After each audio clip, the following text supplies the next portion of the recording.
So the thing about coming back from an expectedly light reading month is that you start looking ahead to the next month's new releases and realize you are indeed woefully behind because there's a lot of great books coming out that you're going to want to prioritize as well. So with that, we are going to go back in time a little bit and talk about May anticipated releases. I know we missed the 6th on the day, and it's a huge new release Tuesday, but in my defense, not that I need to defend myself, I was getting my little brother married, and now I have a new sister. And it was a beautiful day. They have officially been married as of this recording for a full week. Hannah has put up with him for a full week. And yeah, this is just me congratulating my brother again. I love my brother, and I am so thrilled to have Hannah in the family now. And she's absolutely the best thing that's ever happened to him, and potentially for our family as well. So just very, very grateful and happy for the couple. Also, shout out to the hair and makeup team who made curl stay in my hair. And you, meanwhile, will probably get to watch curl fall from my hair live on film. But with that, let's go ahead and talk about May books. The usual caveats. I'm gonna miss things. I've tried to pare it down and be a little bit more reasonable this month. So as usual, let me know what you're excited about that I may have missed, or things that I do talk about that you're also excited about, so we can continue to build that buzz for the authors. And if you are new, or even if you're not, hi, my name is Melody. We talk about books and book adjacent things on this channel. It's been a little bit more haphazard the beginning of the year for me over here, so hopefully we'll get back into the groove of things, whatever that groove looks like, but happy to have you here nonetheless. And with that, let's go ahead and time travel back to May 6th. You know how I love time travel, which is the biggest release day, at least for what I have my eye on volume-wise of the month. And starting us out, we have a debut literary fiction, The Original Daughter by Jemima Wei. And this is following two sisters in Singapore with a complicated family history background related to that relationship and how they cling to each other and the bond they form over the pursuit of academic excellence and the way they kind of sacrifice the other things in their life in pursuit of this goal, and then an event that kind of upsets their relationship and the way they operate within the world and kind of follows the fallout of that event. According to the blurb, it does start, I believe, at the turn of the millennium, and Goodreads has the audacity and the gall to put a historical fiction or a historical tag on that, which I guess is not technically wrong if we're following the 20-year rule, but I don't want to be reminded of it. But still, I anticipate that this has a lot of really insightful social commentary and relationship exploration at the heart, and it has been getting a lot of buzz for a debut, so I'm very interested and excited to check it out and see what it's about. Next, we have something I haven't heard a whole lot about, but the musical theater fan in me would be remiss to not mention, even if it's, admittedly, this is going to be blasphemous, not necessarily my favorite musical, but that book is The Butcher's Daughter, The Hitherto Untold Story of Mrs. Lovett by Corinne Lee Clark and David Demchuk. And this is, as you would expect, the story of Mrs. Lovett from Sweeney Todd. Now this I'm really especially intrigued by because in a modern context we best know Sweeney Todd through the Sondheim musical, as we should, really, but that musical was based on a Penny Dreadful, and I have not read any of the original Sweeney Todd source material, although I really would like to. That's something I feel like I should, and if I were to ever dramaturg the show, I feel like that would be my motivation to do it. I love Sondheim and I enjoy the show and I enjoy the darkness of it. It's just not necessarily my favorite or cracks my top 5 of top 5 favorite musicals, but it's a beloved show and that feels blasphemous as a theater major. But I love the world that it's set in, and honestly, Victorian Psycho that came out earlier this year and that as of this posting we may not have talked about yet, but we will be soon because I read it.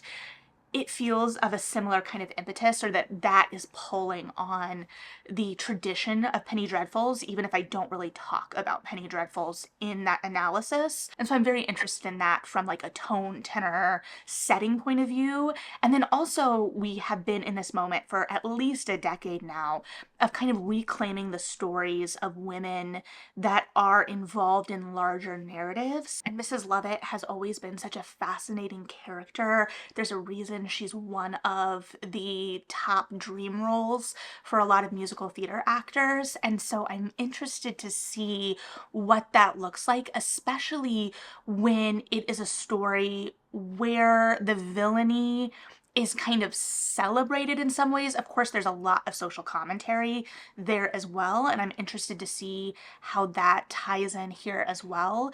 But I don't know that this is someone we're interested necessarily in fully redeeming, or are we? Like, what angle of the narrative are we going to take here? But I'll be interested to see, because I haven't seen a whole lot of buzz about it yet, and I'm interested to see if it kind of transcends that more niche side of the bookish space or not. We'll see. Next, we have the second in a contemporary romance series, Librarians in Love, the first book being The Next Best Fling, which I need to read. I have a Kobo copy after I had to take my library copy back because I didn't get to it in time. But the new book is Kiss Me Maybe by Gabriel Gomez, and I'm obsessed with the papel picado on the cover and just the colors on the cover. And this is a lesbian romance centered around a librarian who has never been kissed, and she kind of blows up online and becomes an influencer for having never been kissed. And so she's throwing an event related to this and in hopes of finding her true love, which throws her in with a local bartender who just happens to be her unrequited crush. And this bartender seems very invested in helping her, even if she has claimed that true love is not for her herself. And so this throws them together, and as I'm sure we can all deduce without having read it, feelings become a little more complicated than they may first appear, and I am here for it. Okay, next we have a book that I technically lucked into checking out the night it was released because I just happened to be on the library app on Libby and forgot what day it was, and I was like, how is this available immediately? Because I timed it right. However, unfortunately for me, it is a Libby only read, and I really don't like to read in the Libby app. I can't really read on my phone or iPad anymore. I really need the backlight, and unfortunately I can't send it to Kindle or read on my Kobo, so I'm trying to decide if I'm going to suffer through reading on my phone or if I'm going to do this on audio or buy it in whatever form. And that book is Detective Auntie by Uzma Jalaluddin. Now, you probably remember Uzma Jalaluddin for her contemporary romances. I think I am one behind somehow.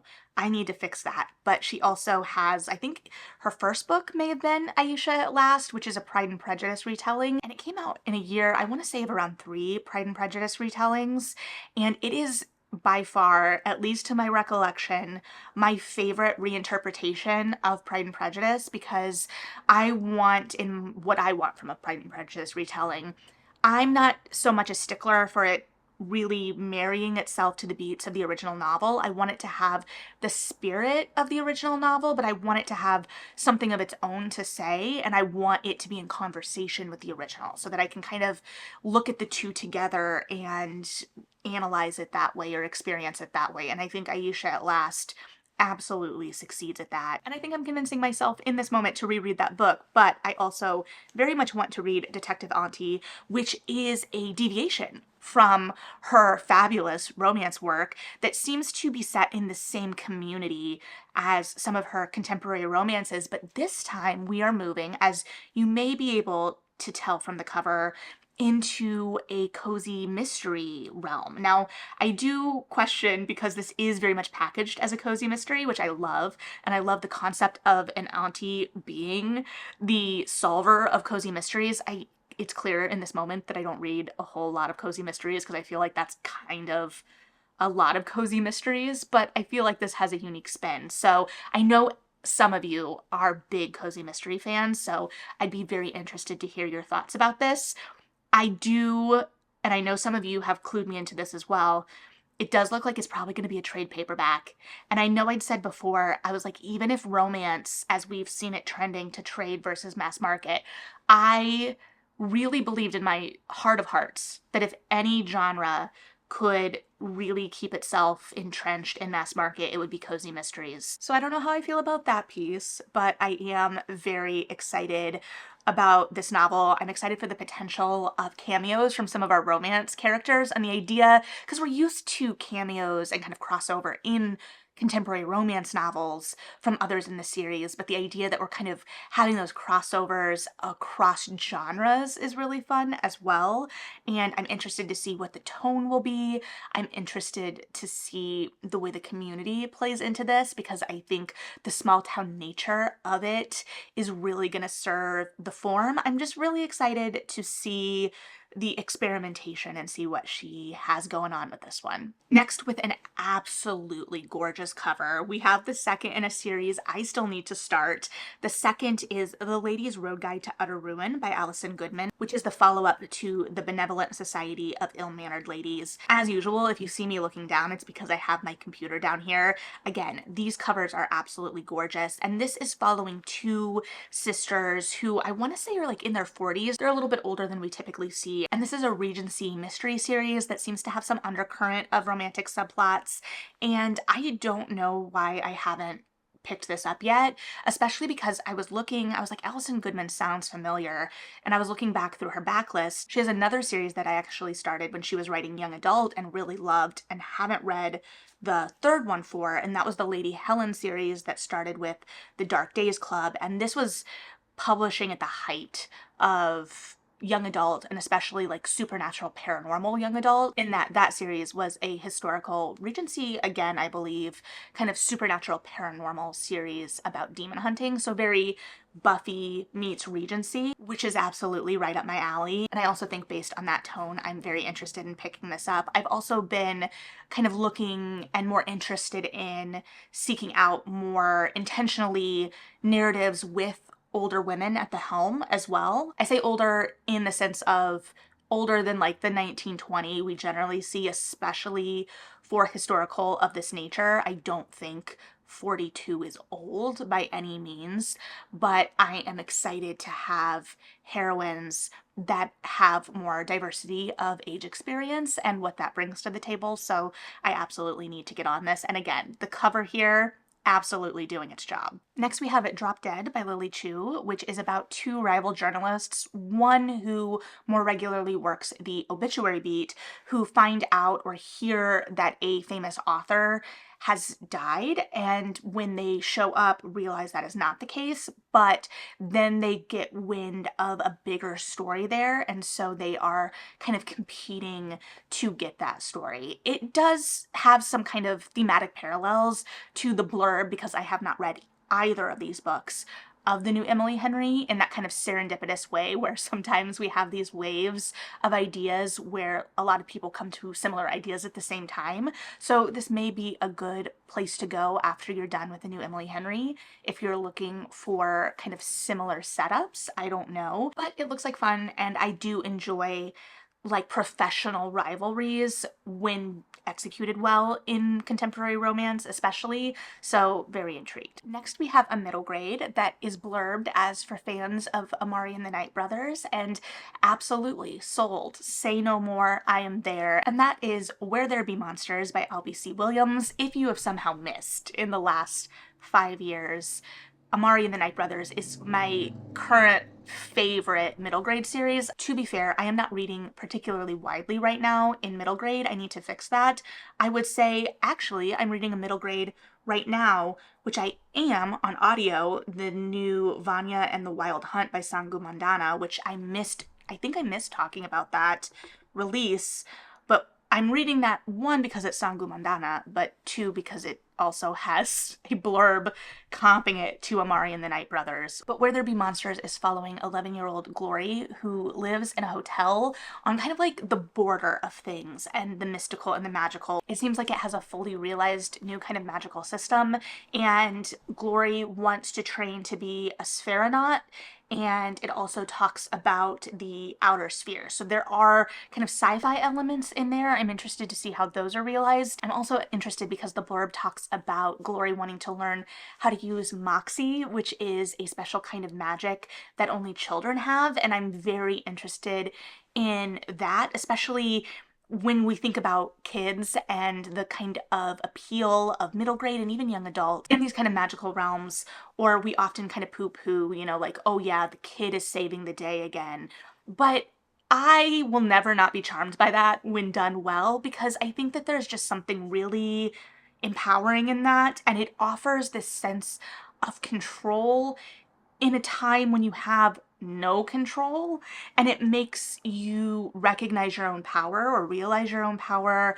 I think that there's a lot there. I love a good middle grade. I love a good young adult. I've not really been reading as actively in either age category recently, but I think that there's just something very special about both of them. And to be clear, both of them have significantly different focuses oftentimes, but there's something really magical and special about middle grade in particular, and I'm excited to have more books compared to things I know I love. And because they are talked about living on the seam, or their hotel is on the seam and is potentially a refuge for the mystical and magical, I'm not sure, I cannot promise you. However, you know what that implies.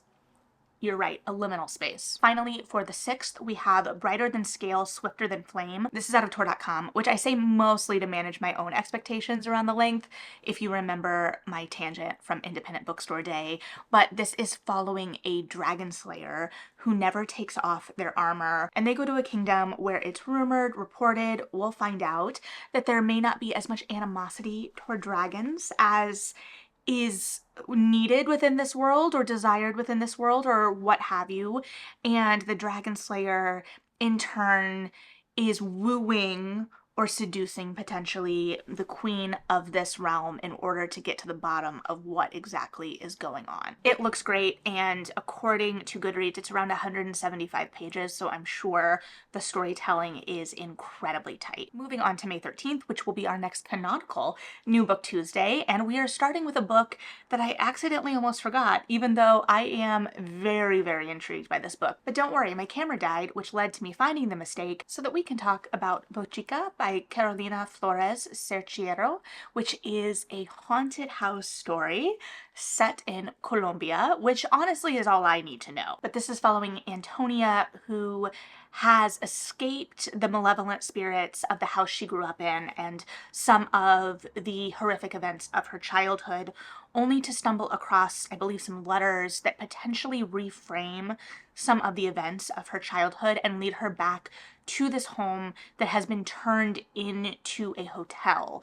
But there is still something very dark going on in this place, and I am very intrigued to see what angle on the haunted house story this is going to take. It definitely feels like, as we have really seen in recent years, it will be exploring kind of intergenerational trauma through the lens, or using a haunted house as the lens through which to explore intergenerational trauma, or even potentially with something like Mexican Gothic, of the trauma of colonialism and the ways that that seeps into place. So very interested to see what exactly this does. Next, we have the highly anticipated new Kennedy Ryan, Can't Get Enough. To my shame and chagrin, I admit that I have not yet read Kennedy Ryan. And I've been kind of putting it off because I know that they are really emotionally deep, angsty romances, and they tend to be a little longer as well, if I'm completely honest. But I'm very, very intrigued by this one. So if you are a Kennedy Ryan fan, I'm intrigued by multiple. I've been debating, because she has a lot of contemporaries that are really, really well regarded. All of her books, I believe, are really, really well regarded. I wanted instinctually to start with Real, because that is a historical romance, but I'm really, really intrigued by this blurb. So for my Kennedy Ryan superfans, please let me know what will be the best place to start, or where you think I should start with Kennedy Ryan. But according to the blurb, this is following a highly independent woman who is also caring for an aging parent and doesn't really have time for love or foresee romance as a priority in her life. And then she meets a tech mogul who has different ideas. Next, we have what is billed as a sapphic and dark academia, but presumably from the teacher's point of view, with The Incandescent by Emily Tesh. And the last bit of the blurb, it's a really concise blurb. It doesn't really give away a whole lot, but the last little paragraph says, Walden is good at her job. No, Walden is great at her job. But demons are masters of manipulation. It's her responsibility to keep her school with its 600 students and centuries-old legacy safe. And it's possible the entity Walden most needs to keep her school safe from is herself.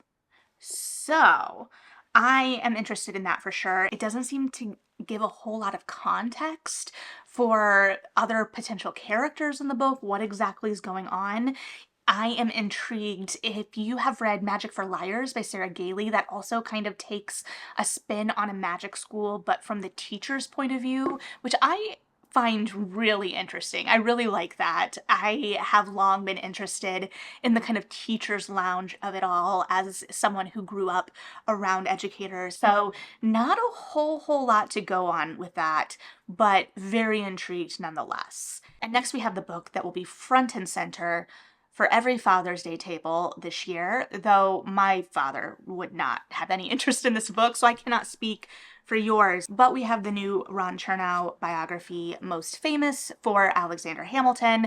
Most recently, he published a biography on Grant, which I say recently, but looking back at the copyright dates, that came out in 2017, so it has been a while, which makes sense when you look at the page count of Mark Twain by Ron Chernow, which is listed, at least on Goodreads, as 1,200 pages, which isn't even surprising from him. So you've got a beast of a book coming out, and a big year for Mark Twain, honestly, with this biography, with James winning the Pulitzer. And while I am admittedly intimidated by that page count, this is the Chernow I am most intrigued by, and not only to see how the American Writers Museum incorporates it within their displays, if at all, or what new information about Twain we learn, but because this is a biography from an author, a writer, and someone who really shaped a lot of cultural landscape and the kind of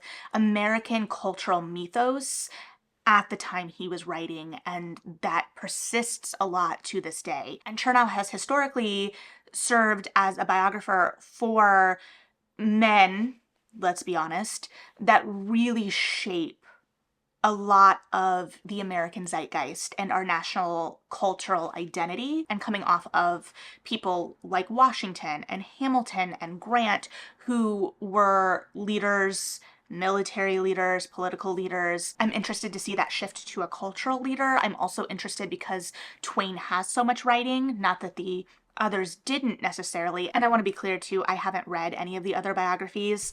If I was serving as a dramaturg on Hamilton, absolutely I would read it, but that's not something that's going to happen. And don't even get me started on how Hamilton the exhibit was actually people paying for dramaturgical experiences, but at the same time, the interactive dramaturgical experiences within that, in terms of audience feedback and creating conversation for such a high budget project, could have been better, except I feel like this was that very tangent. Anyway, Mark Twain biography coming out. Next we have Immaculate Conception by Ling Ling Huang, author of Natural Beauty, which I did a feature Friday on when it came out, and a book that has really stuck with me. And this book seems to be following Natural Beauty in the sense that it seems to be this kind of oddly speculative, kind of bordering on horror novel that is a commentary on modern society, this time through the lens of two young women in art school that form a close friendship and potentially a kind of codependent relationship. One of them being incredibly inherently talented and their artistic merit being recognized very early on, and the other really struggling to find their artistic voice and not be derivative in their work, and how they function then outside even of art school, and some of the sci-fi that comes in within the concept presented in the blurb of the potential of an empathy machine.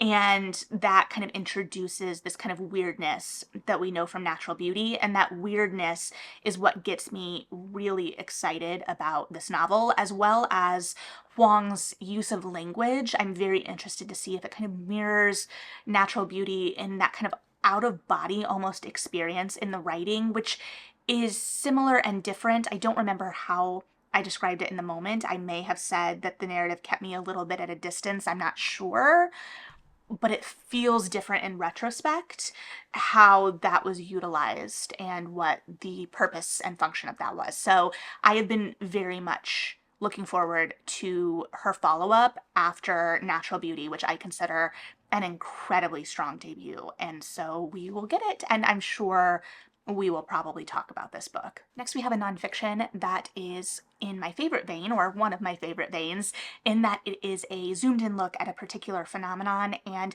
the social commentary that can be extrapolated out of that as well, and that intersects with kind of those social and more sociological kind of realms.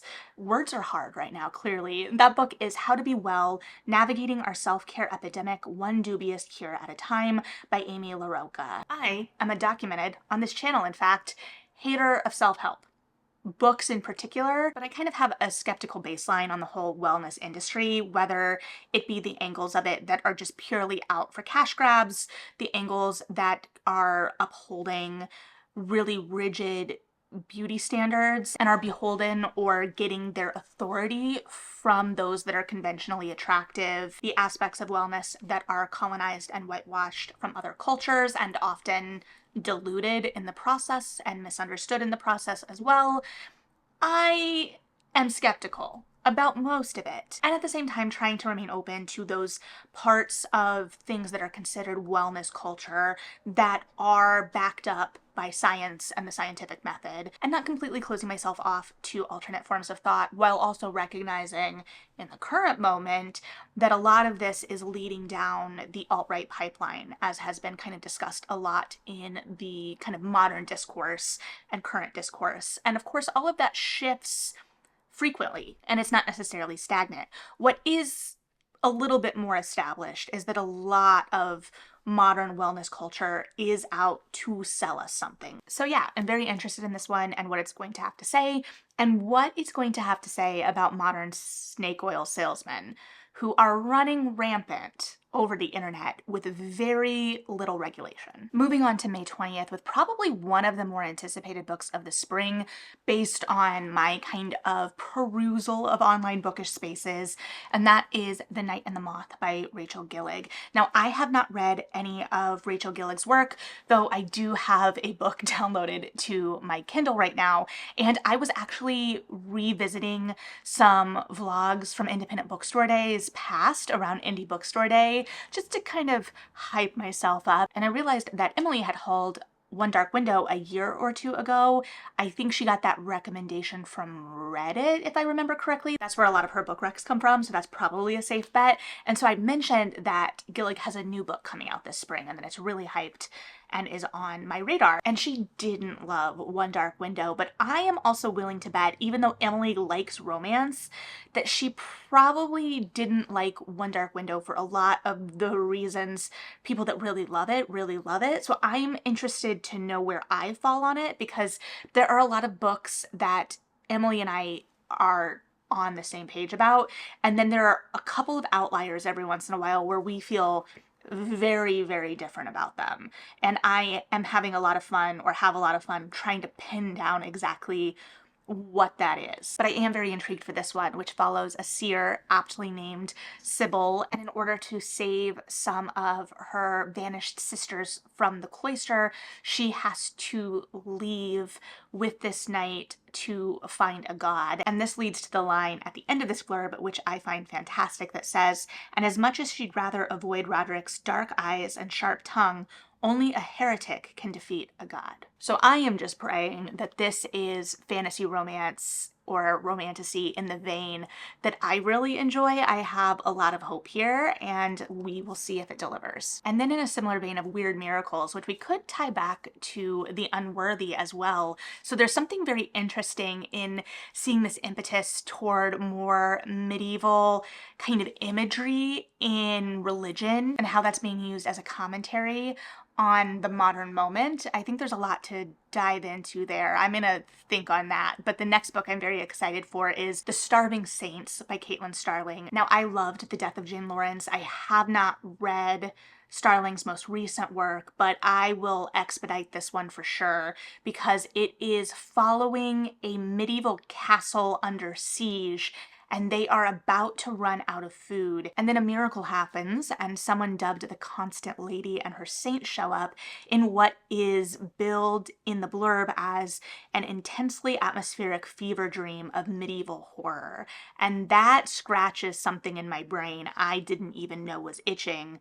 and I am very, very intrigued by this, especially as we have this really contained setting within this castle under siege and this conceit of these saints kind of upsetting this realm, potentially kind of putting people under their spell in whatever way, and the immediacy of that siege and the enemy army right outside the gates potentially falling back, and some of our protagonists having to kind of wade through the mire of that to what the present dangers are. So this sounds weird and historically rooted and all of the things that I am most interested in. So very, very excited for this one. And then we have Filthy Rich Fae Fallen Court by Geneva Lee, where the blurb seems to boil down to, it's the second one. And I know what you may be thinking. You may be thinking, Melody, didn't you not like the first one? You would be correct. However, in that way where I'm also intrigued still, like, I wouldn't say it's so bad it's good, but it has the potential to fall in guilty pleasure territory, and I'm not guilty about a lot, right? I don't bandy that term around lightly, so to speak, but I'm still intrigued. And now that I know that this is a longer series, as opposed to a series where we're following different couples in each book, which is kind of how I went in, or what I went in assuming, maybe my expectations will be tempered a little bit better by that. That being said, I don't think the writing was fantastic, and I know that I'm being a little harsh here, but I'm compelled, I'm intrigued. A lot of people seem to really like it. Then we have the start of a new series that seems to be kind of historical romance mystery or espionage. Maybe espionage isn't the right word. We have Rules for Ruin by Mimi Matthews. I'm very excited for this one, which seems to be kind of following in the same vein in terms of what you might be interested in as Sarah MacLean's Hell's Bell series, or the Governess series recently, the Never Blow a Kiss and Never Gamble Your Heart. And this is following a young woman who has come up in a secret institution on the outskirts of society, according to the blurb, with a secretive aim to train young women to distract, disrupt, and discredit the patriarchy. All things I am very much in support of and intrigued by, especially within the context of a historical setting. And so our protagonist here is placed in the inner circle of a viscount they are looking to bring down. However, there is the owner of a betting shop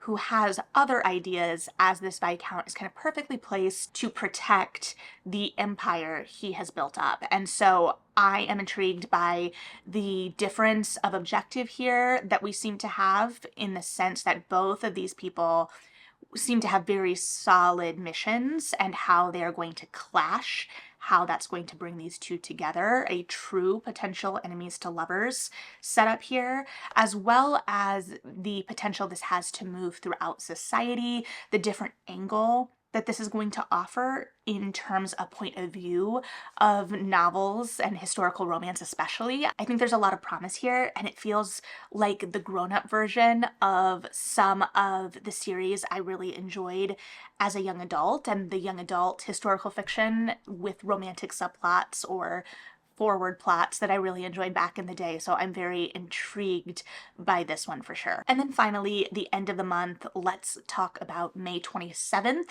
The first book I want to talk about, I actually already have on hold at the library, and is a historical fiction called The Blackbirds of St. Giles by Lila Kane, which is about a man, Daniel, who arrives in England in 1780 after the American Revolution, and he has been promised, as a black man, freedom and an inheritance after fighting for the British in the Revolutionary War. And when he gets to London, that may not be realized in the way it was promised, and he finds himself in St. Giles, which is ruled over by a cruel leader of the underworld, very different leader of the underworld than we would see in a historical romance for sure. And this also puts him in contact with a group of men called the Blackbirds of St. Giles that are fighting for freedom. And so I'm very, very interested at this unique aspect of history that this is going to be exploring, the setting and time it's going to be exploring. And so I'm really excited for exciting new historical fiction. I couldn't think of another word there, I tried. Next we have And They Were Roommates by Paige Powers, which is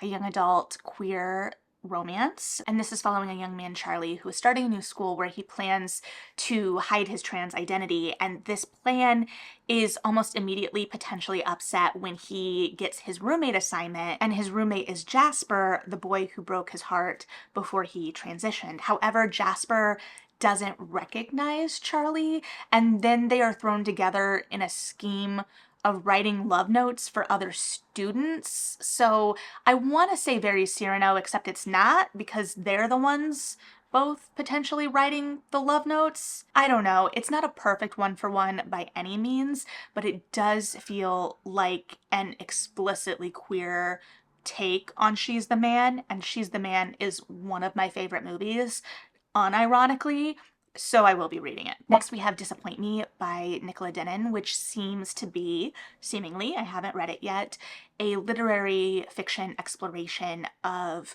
what it means to be trans in your 30s. It seems very much, at least based on the cover, kind of positioning itself between something like Detransition Baby and My Year of Rest and Relaxation, which are vastly different books in many ways, but both literary and both kind of pulling on similar tones and kind of sense of disquiet, a kind of generational sense of disquiet.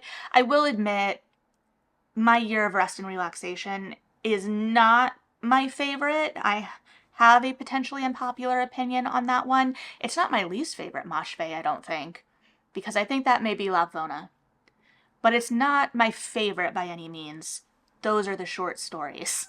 But I am very interested in what this book is going to have to say. I'm very interested in the kind of visual positioning of itself with this cover, and it's very striking. I think it's definitely, cover-wise at least, at the bare minimum, going to appeal to those who really enjoy literary fiction of that vein. It kind of positions itself within a body of work there. And so I'm very interested to see what the voice of this is, what it's saying, etc. And what I would hypothesize is a significant tonal shift. We move to a historical romance, A Touch of Steel by Kathy Maxwell. I have not read the others in this series. This is the third in a series, and based on the blurb, it feels like I should probably read the other two first, because it feels like this couple is set up in the other two. But also based on the blurb, I am very intrigued and potentially invested in the setup of this couple. And I say that because we have a couple that has already kissed. The heroine owes the hero a favor, and according to the blurb, she thinks he owes her a kiss. What's going on there? I don't really know, but I'm definitely interested in finding out. Next we have a contemporary romance from Alexis Daria, Along Came Amor, which follows a newly divorced woman who signs up for a one-night stand. However, the hotelier that she has a one-night stand with doesn't see the vision of the one-night stand. He sees a grander vision, and fate keeps throwing them together, which is helping him potentially realize said vision. And this is the third in the You Had Me at Ola series. I think I've only read the first one so far, so I need to catch up on this series as well. Honestly, at this point, what don't I need to catch up on? That would probably be the quicker exploration. And then finally for May, and in a surprising twist, another historical fiction, this time for all of my Tudor history fans. We have The Queen's Musician by Martha Jean Johnson, which is a re-examination of the story of Mark Smeaton,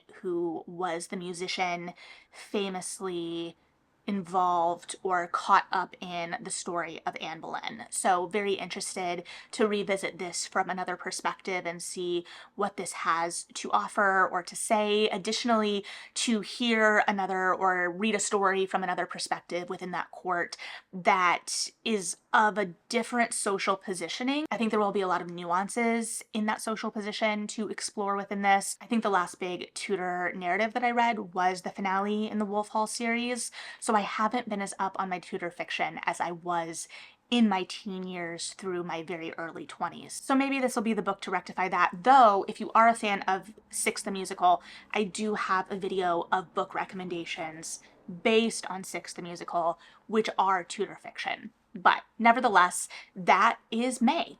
I think we did pretty good here. I think that there is a lot of really interesting fiction coming out this month. I definitely want to hear what you're interested in, again, whether we've already mentioned it or not. But thank you as always for hanging in there with me. Like and subscribe if you feel like it. Read something good. And yeah, bye.